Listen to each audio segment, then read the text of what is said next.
नमस्कार प्रेक्षकांनो, स्वागत आहे आपल्या मराठी यूट्यूब चॅनलवर। आज आपण पाहणार आहोत वेळ काढून नक्की वाचा या 3 गोष्टींचं महत्त्व। पहिलं, 3 गोष्टी भाऊ भावांना वेगळं करतात। पैसा, बायको आणि जमीन।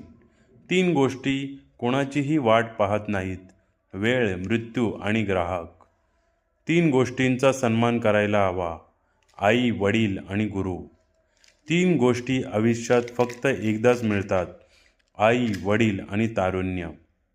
3 गोष्टी लक्षात ठेवणं गरजेचं आहे, सत्य, कर्तव्य आणि मृत्यू।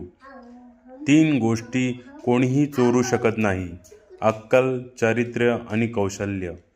3 गोष्टी एकदा गेल्यावर परत येत नाहीत, धनुष्यापासून सुटलेला बाण, तोंडातून निघालेली गोष्ट आणि शरीरातून गेलेले प्राण। आयुष्यभर तुम्हाला मी निरोगी ठेवील। तुम्ही फक्त या पेजला फॉलो करा आणि आपल्या चॅनलला लाईक, सबस्क्राईब आणि शेअर करायला नक्की विसरू नका। धन्यवाद।